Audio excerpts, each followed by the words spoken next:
আসসালামু আলাইকুম।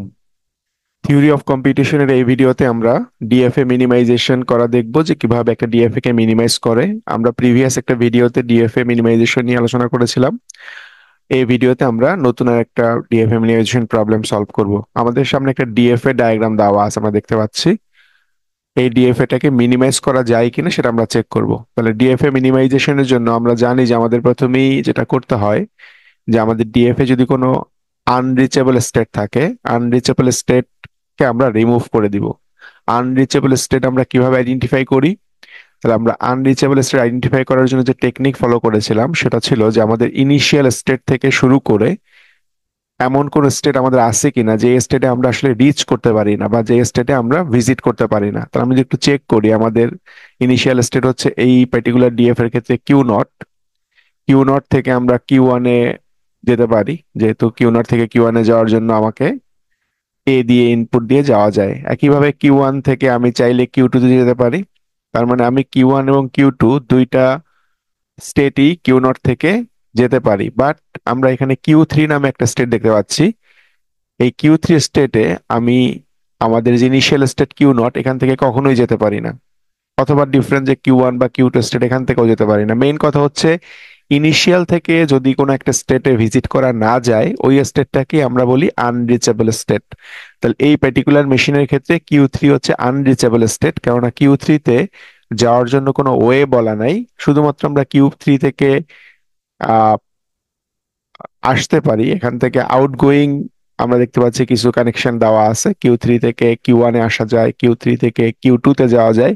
But Q থ্রিতে যাওয়ার জন্য কোনো ইনকামিং কোনো এজ নাই। তার মানে আমরা বলবো যে আমাদের কিউ থ্রি হচ্ছে আনরিচেবল স্টেট। তাহলে আমাদের লজিক বা রুলস অনুসারে আমরা কি করব, এই কিউ থ্রি স্টেটটাকে আমাদের মেশিন থেকে রিমুভ করে দিব।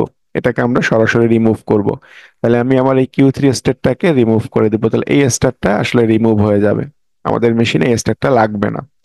নেক্সট আমাকে দেখতে হবে যে ডেড স্টেট আছে কিনা এবং সেটা মাল্টিপল আছে কিনা। তাহলে আমাদের ডেড স্টেটের কনসেপ্ট ছিল যে আমরা এমন একটা স্টেট যেখানে শুধুমাত্র আমরা কি করতে পারি, ইন করতে পারি, বাট যেখান থেকে আউট করা যায় না বা যেখান থেকে বের হনো যায় না। তাহলে এমন একটা স্টেট যেখানে শুধুমাত্র কি করা যায়,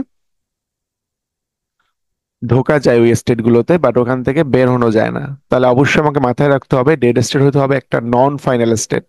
কেননা ফাইনাল স্টেট গুলোকে আমরা কখনোই ডেড হিসাবে বলতে পারবো না, কারণ ফাইনাল স্টেট হচ্ছে আমাদের টার্গেট স্টেট যেখানে আমরা আসলে যেতে চাই।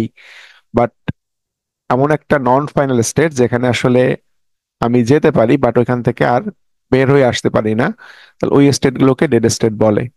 তাহলে আমরা দেখবো আমাদের মেশিনে কোনো ডেড স্টেট আছে কিনা। যদি থাকে সেক্ষেত্রে মাল্টিপল ডেড স্টেট থাকলে আমরা সেটাকে মিনিমাইজ করার ট্রাই করব, একটাকে কনভার্ট করে, মানে সেখানে আমরা মার্জ করে মাল্টিপল ডেড স্টেটকে একটায় কনভার্ট করার চেষ্টা করব।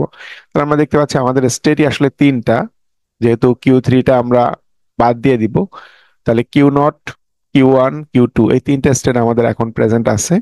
বাট এই তিনটা স্টেটের ভিতরে কিউ নট হচ্ছে আমাদের নন ফাইনাল স্টেট আর কিউ ওয়ান কিউ টু হচ্ছে ফাইনাল স্টেট। তাহলে ফাইনাল স্টেট যেহেতু ডেড স্টেট হতে পারে না, তার মানে আমাদের এই মেশিনে আসলে কোনো ডেড স্টেট নাই। তো সেই ক্ষেত্রে আমাদের এখন কাজ হচ্ছে আমাদের এই মেশিনের জন্য একটা ট্রানজিশন টেবিল ড্র করা, যাতে আমরা এটাকে মিনিমাইজেশনের জন্য পরবর্তী স্টেপে যেতে পারি। তাহলে ট্রানজিশন টেবিল ড্র করতে আমরা জানি যে আমাদের এই ডান পাশে একটা টেবিলের ফরম্যাট আমি তৈরি করেছি। আমরা প্রেজেন্ট স্টেট নামে একটা কলাম ইউজ করেছি। এখানে আমাদের মেশিনে যে স্টেট গুলো দেওয়া আছে এগুলোকে আমরা এখানে লিখবো। তাহলে আমাদের মেশিনের স্টেট হচ্ছে কিউ নট স্টেট। তাহলে আমি এখানে কিউ নটটাকে অ্যাড করলাম। নেক্সট স্টেট হচ্ছে আমাদের কিউ ওয়ান, আমি কিউ ওয়ানটাকেও অ্যাড করলাম। নেক্সট আমাদের কিউ টু, আমি কিউ টুটাকেও অ্যাড করলাম। তাহলে প্রেজেন্ট স্টেটে আমাদের মেশিনে যতগুলো স্টেট থাকবে প্রত্যেকটা স্টেটকে আমরা অ্যাড করে দিব। নেক্সট আমাদের যেটা করতে হবে সেটা হচ্ছে আমরা এই তিনটা স্টেটের ভিতরে ইনিশিয়াল কোনটা সেটাও জানি। আমাদের ডায়াগ্রাম থেকে দেখতে পাচ্ছি যে আমরা কিউ নট হচ্ছে আমাদের ইনিশিয়াল স্টেট এবং কিউ টু এবং কিউ থ্রি দুইটাই আমাদের ফাইনাল স্টেট। আমরা ফাইনাল স্টেটকে আইডেন্টিফাই করার জন্য আমরা বলেছিলাম যে আমরা একটা স্টার সিম্বল ইউজ করতে পারি স্টেটের নামের আগে, অথবা স্টেটটাকে একটা সার্কেল দিয়েও এনক্লোজ করতে পারি। তাহলে স্টার বা সার্কেল যে কোনো একটা দিয়ে আমরা ট্রানজিশন টেবিলে ফাইনাল স্টেটকে আইডেন্টিফাই করব। নেক্সট স্টেটে যাওয়ার জন্য আমাকে দেখতে হবে যে আসলে আমরা কোন ইনপুট ইউজ করতেছি এখানে। তাহলে এই পার্টিকুলার ডায়াগ্রামে আমরা ইনপুট ইউজ করতেছি এ এবং বি। তাহলে আমরা এখানে ইনপুট এ এবং বি এই দুটো ইনপুটকে অ্যাড করব। নেক্সট স্টেটে যাওয়ার জন্য, তার মানে প্রেজেন্ট স্টেট থেকে নেক্সট স্টেটে যাওয়ার জন্য, মানে একটা স্টেট থেকে আরেকটা স্টেটে ট্রাভার্স করার জন্য আমরা আইদার এ ইনপুট দিব অথবা বি ইনপুট দিব। তাহলে সেক্ষেত্রে কিউ নট থেকে যদি আমরা স্টার্ট করি, যেহেতু এটা আমাদের স্টার্টিং স্টেট, কিউ নট থেকে এ দিলে আমরা কিউ ওয়ানে যেতে পারি। তাহলে এখানে যেমন আমাদের প্রেজেন্ট স্টেটে কিউ নট বলা আছে, তাহলে ইনপুটে যদি আমরা এ দেই তাহলে আমি কোথায় যাব সেটা আমি এইখানে এই সেলে লিখবো। তাহলে কিউ নটে এ দিলে, কিউ নট স্টেটে যদি আমরা ইনপুট এ দেই তাহলে আমি যাব কোথায়, আসলে কিউ ওয়ান। তার মানে এখানে আমি লিখবো কিউ ওয়ান। খুব সিম্পল একটা ট্রানজিশন টেবিল তৈরি করা। নেক্সট আমরা দেখব কিউ নট থেকে বি দিলে কোথায় যাওয়া যায়। আমরা দেখতে পাচ্ছি কিউ নট থেকে বি দিলে আসলে কিউ নটেই আমরা স্টে করতেছি, দ্যাট ইজ সেলফ লুপ বলা হয় এটাকে। তাহলে আমরা কিউ নট থেকে বি দিলে কোথায় যাব, কিউ নটেই থাকবো। তাহলে আমরা কিউ নট এর জন্য ট্রানজিশন কমপ্লিট। একইভাবে কিউ ওয়ান এর জন্য ট্রানজিশন দেখবো আমরা। কিউ ওয়ান থেকে দেখবো এ দিলে কোথায় যায়, কিউ ওয়ান থেকে এ দিলে আমাদের যাচ্ছে হচ্ছে কিউ টু তে। তাহলে আমরা এখানে কিউ টু টাকে অ্যাড করব। As well as Q one থেকে যদি আমরা বি দেই তাহলে কিউ ওয়ানেই স্টে করতেছে, তার মানে কিউ ওয়ানে আমরা স্টে করব, দ্যাট ইজ সেলফ লুপ। একইভাবে কিউ টু থেকে যদি আমরা এ দেই তাহলে আবার কিউ ওয়ানে ব্যাক করবে। তাহলে আমরা এখানে কিউ ওয়ান লিখবো। As well as Q two যদি বি দেই সেক্ষেত্রে আমরা কিউ টু তেই স্টে করবো, that is also self loop. তাহলে আমরা আমাদের ট্রানজিশন টেবিল কিন্তু এতটুকুই তৈরি হয়ে গেল। নেক্সট আমাদের যেটা করতে হবে, আমরা এখন এই যে স্টেট গুলো আছে এগুলোর ভিতরে ইকুইভ্যালেন্সি চেক করব। তাহলে ইকুইভ্যালেন্স চেক করার জন্য আমরা জানি যে আমাদের যেই টেকনিক ফলো করি সেক্ষেত্রে কয়েকটা স্টেজ আছে বা কয়েকটা ধাপ আছে, এবং প্রথম ধাপ বা প্রথম স্টেজের আমাদের নাম বলছিলাম জিরো ইকুইভ্যালেন্স। তাহলে আমরা প্রথমেই চেক করব জিরো ইকুইভ্যালেন্স। তাহলে আমরা জিরো ইকুইভ্যালেন্স চেক করবো। তাহলে জিরো ইকুইভ্যালেন্স চেক করাটা খুবই ইজি, যে আমরা আমাদের মেশিনে যেই স্টেট গুলো আছে স্টেট গুলোকে দুইটা গ্রুপে ডিভাইড করব। একটা হচ্ছে নন ফাইনালের গ্রুপ আর একটা হচ্ছে ফাইনালের গ্রুপ। তাহলে নন ফাইনালের গ্রুপ বলতে আমরা বোঝাচ্ছি যে যে মেশিনে যে স্টেট গুলো আসলে ফাইনাল স্টেট না, এইগুলোকে আমরা একটা সেটে রাখবো। তাহলে আমি কিউ নট, যেহেতু আমাদের মেশিনের নন ফাইনাল স্টেট, তাহলে কিউ নটটাকে আমরা একটা সেটের ভিতরে রেখে দিলাম, যে এটাই একটা সেট। আর কিউ ওয়ান এবং কিউ টু এই দুইটা যেহেতু আমাদের মেশিনের ফাইনাল স্টেট, তাহলে কিউ ওয়ান এবং কিউ টু এই দুইটাকে আমরা ডিফারেন্ট একটা সেটে রাখবো। তাহলে জিরো ইকুইভ্যালেন্সের কনসেপ্ট হচ্ছে আমরা আমাদের মেশিনে যে সেট গুলো আছে এটাকে, মেশিনের স্টেট গুলোকে দুইটা গ্রুপে ভাগ করা। একটা হচ্ছে নন ফাইনাল সেট আর একটা হচ্ছে ফাইনালের সেট। এটুকুই হচ্ছে জিরো ইকুইভ্যালেন্স। নেক্সট ইকুইভ্যালেন্সকে আমরা বলি ওয়ান ইকুইভ্যালেন্স। ওয়ান ইকুইভ্যালেন্সে আমাকে যেটা করতে হবে, যে আমরা এখন জিরো ইকুইভ্যালেন্সের যে আউটপুটটা পেলাম এটাকে নিয়ে আমরা ওয়ান্স ইকুইভ্যালেন্সে দেখব। তাহলে ইকুইভ্যালেন্স চেক করার অর্থ হচ্ছে যে আমাদের যেই সেট গুলো আছে, দুইটা সেট, এই দুইটা সেটের ভিতরে যে মেম্বাররা আছে এদের ভিতরে কোনো রকম ইকুইভ্যালেন্সি বা কোনো রকম মিল আছে কিনা এটা চেক করা। তাহলে আমরা দেখতে পাচ্ছি যে আমাদের জিরো ইকুইভ্যালেন্ট আমরা দুইটা সেট পেয়েছিলাম। প্রথম সেটটা ছিল কিউ নট, এবং কিউ নটে দেখতে পাচ্ছি একটাই শুধুমাত্র মেম্বার, মানে আমাদের নন ফাইনাল সেটে শুধুমাত্র একটা মেম্বারই প্রেজেন্ট আছে, কিউ নট। তাহলে যদি কোনো একটা সেটে একটাই মেম্বার থাকে সেক্ষেত্রে আসলে আমরা ইকুইভ্যালেন্ট চেক করতে পারি না, কারণ ইকুইভ্যালেন্ট চেক করতে গেলে অবশ্যই দুইটা মেম্বার থাকতে হবে বা দুই এর বেশি মেম্বার থাকতে হবে। তাহলে যেহেতু এটা একটা মেম্বার আছে, আমরা বলতে পারি যে কিউ নটটা আসলে, এখানে আসলে ইকুইভ্যালেন্ট চেক করার কিছু নাই, আমরা কিউ নটটাকে সরাসরি ওয়ান ইকুইভ্যালেন্টে ট্রান্সফার করে দিব। দেন আমরা চেক করব কিউ ওয়ান এবং কিউ টু। এখানে যেহেতু দুইটা আমাদের স্টেট আছে, আমাকে এখন চেক করতে হবে যে কিউ ওয়ান এবং কিউ টু এই দুইটার ভিতরে কোনো ইকুইভ্যালেন্সি বা দুইটার ভিতরে কোনো মিল আছে কিনা চেক করা। মিল চেক করার নিয়ম হচ্ছে আমরা কি করব, এই কিউ ওয়ান এবং কিউ টু এই দুইটাকে আমাদের ট্রানজিশন টেবিলে আমরা তাদেরকে, তাদের যে স্টেট গুলো আছে সেগুলো আমরা দেখব।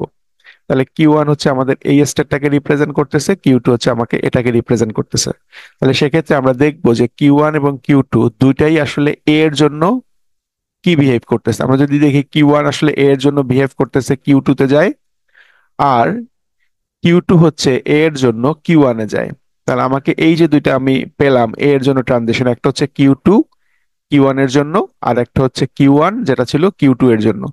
আমাকে এই যে দুইটা পেলাম এই দুইটাকে দেখতে হবে যে এই দুইটা কি আমাদের জিরো ইকুইভ্যালেন্সের কোনো একটা সেটে আছে কিনা, কোনো একটা পার্টিকুলার সেটে আছে কিনা।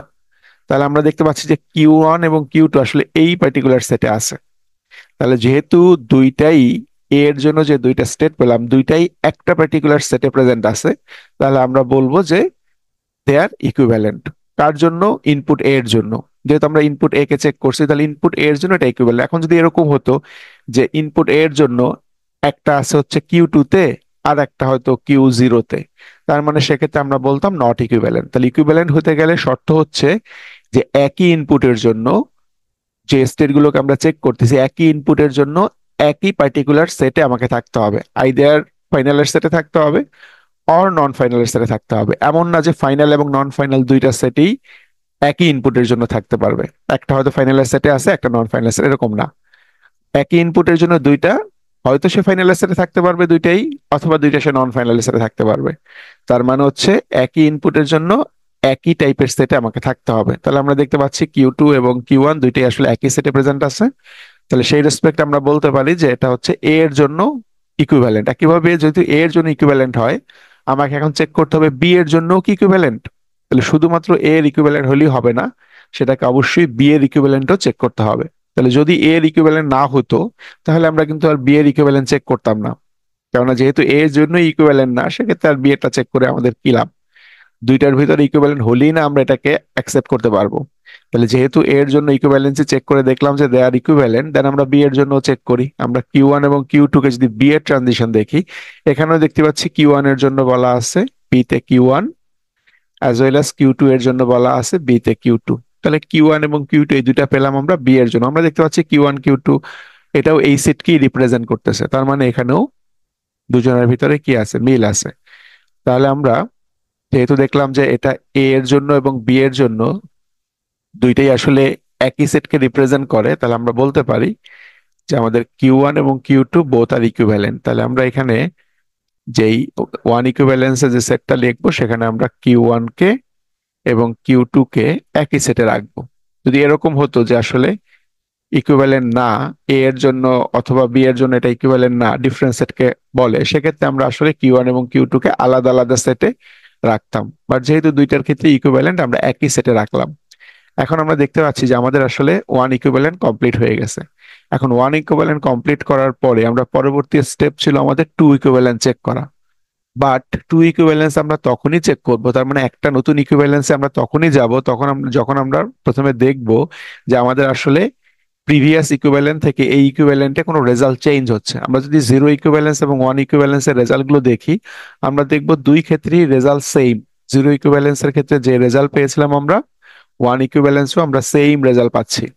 তাহলে সেক্ষেত্রে যেহেতু দুইটা ইকুইভ্যালেন্সের রেজাল্ট সেম, সেক্ষেত্রে আমরা কি করব? আমরা আমাদের প্রসেসটাকে স্টপ করব, যে আমরা আর সামনের দিকে কন্টিনিউ করব না। কেননা আমরা এরপরে যদি আমরা টু ইকুইভ্যালেন্স বা পরবর্তী ইকুইভ্যালেন্সে যাই, আমরা দেখবো আমাদের রেজাল্টে কোনো চেঞ্জ আসবে না। তাহলে ইকুইভ্যালেন্স থিওরামের ক্ষেত্রে যখন আমরা লাস্ট দুইটা ইকুইভ্যালেন্সের রেজাল্ট সেম দেখতে পাবো, তখন আমরা এটাকে স্টপ করে দিব। তাহলে যেহেতু আমাদের জিরো এবং ওয়ান দুইটা কমপ্লিট করার পর দেখলাম দুইটাই সেম, সেক্ষেত্রে আমরা এটাকে স্টপ করব। এখন আমরা কি করব? আসলে ফাইনাল মেশিনটা তৈরি করব। তাহলে ফাইনাল মেশিন তৈরি করার জন্য দেখতে পাচ্ছি আমাদের এখানে আসলে দুইটা সেট আছে ওয়ান ইকুইভ্যালেন্সে, এটা একটা সেট, এটা একটা সেট। তাহলে এটা দিয়ে রিপ্রেজেন্ট কি করতেছে? আসলে এটা দিয়ে রিপ্রেজেন্ট করতেছে যে আমি যে ফাইনাল মেশিনটা তৈরি করব, এখানে আসলে এই যে দুইটা সেট মানে দুইটা স্টেট লাগবে। তার ভিতরে একটা স্টেট হবে কিউ 0, আর একটা স্টেট হবে কিউ 1 এবং কিউ 2 এর কম্বিনেশন।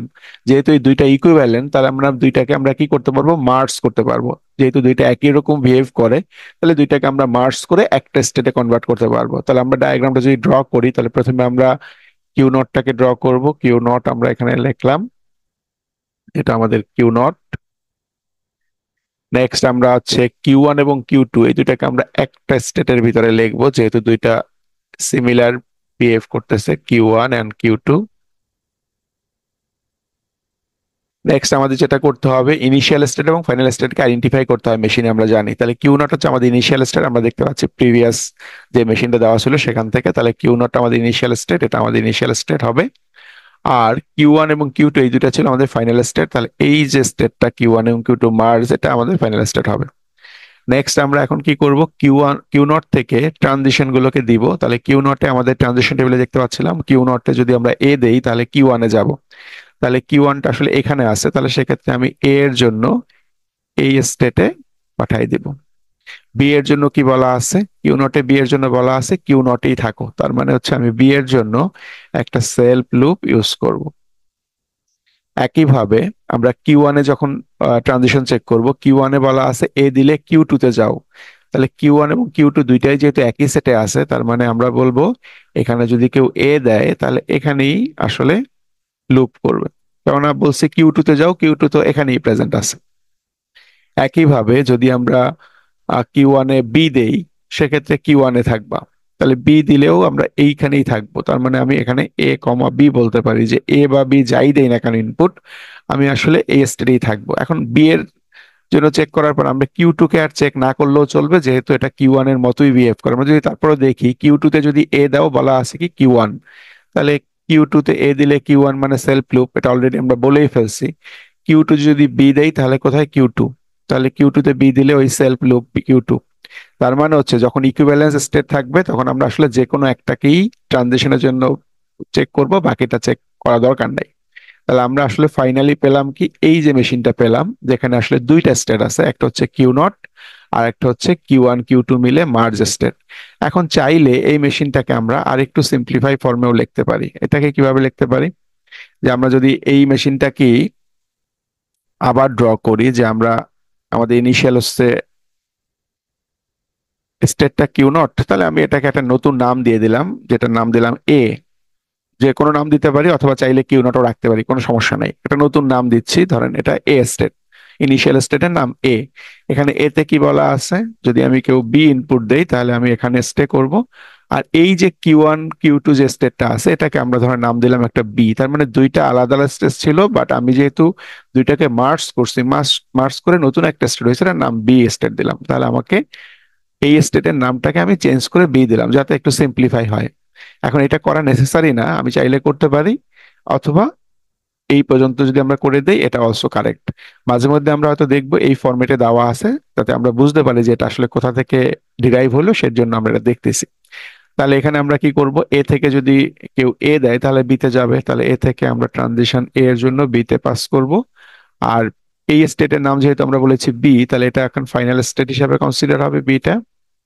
এবং বি তে আমরা যদি এ বা বি দেই তাহলে বি তেই রিচ করবে, তাহলে আমরা এ কমা বি এর জন্য বি তে স্টে করব। তাহলে আমরা চাইলে এটাই হচ্ছে তার মিনিমাইজ ডিএফএ। তাহলে আমরা এই দুইটা ডায়াগ্রামের যে কোনো একটা ড্র করলেই হবে, আইদার এটাও করতে পারি আমরা, অথবা চাইলে এই স্টেপ পর্যন্ত করতে পারি। তাহলে এই ছিল ডিএফএ মিনিমাইজেশন, যে একটা ডিএফএ মেশিন দেওয়া থাকলে ওটাকে আমরা মিনিমাইজ করে ওটাকে স্টেট সংখ্যা আমরা কমাই ফেলতে পারি।